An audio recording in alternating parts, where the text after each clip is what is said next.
I think that that's one of the big things that is unappreciated is the level that jumps between the QS and the CT. Like even before I was working here, I was like an asshole because it's like you watch the events and you're like, number 44 sucks. Not watching his heat. And then you go and you like, you know, and then I get a job and I'm like, I better be nice. And you go out and you surf with them and you're like, that's the best surfer I've ever seen in my life. God, what is he doing in the water? It's crazy. Yeah, it is insane. crazy. But do you think there is maybe a level between the top 5 and the rest of the 34? Or do you feel like it's one of those things where on any given day, anyone can beat anyone else? I think, you know, what makes that difference, you know, it's the start of the year sometimes, you know, that first half, you know, the ranking starts really good and, you know, a couple wins, you know, semifinals, final. And then by the middle of the year, you know, there's that 5 or 6 guys that's, you know, kind of projecting for a world title race.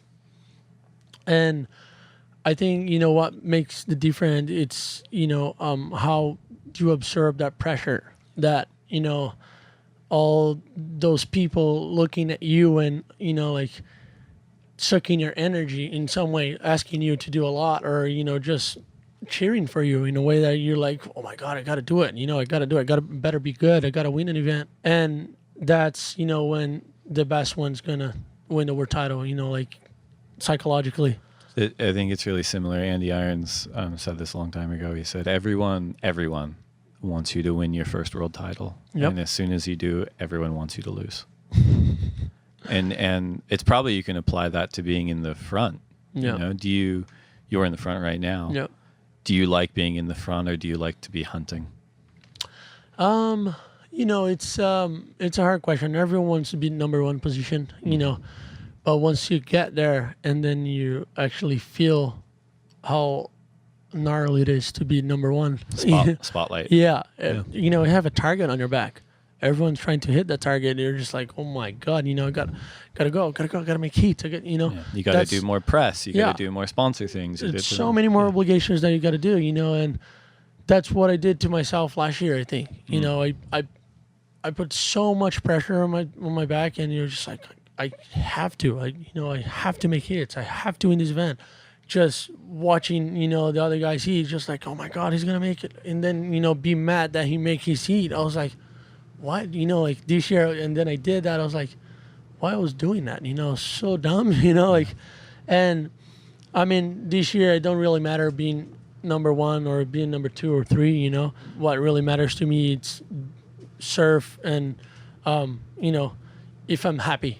You know, if I'm not happy, it doesn't really matter. You know, if I'm number 1 and I'm just like struggling, just like psychologically, just, oh man, you know, like, oh, you're not living life, you know, not enjoying surfing the way I actually do every time I'm free surfing.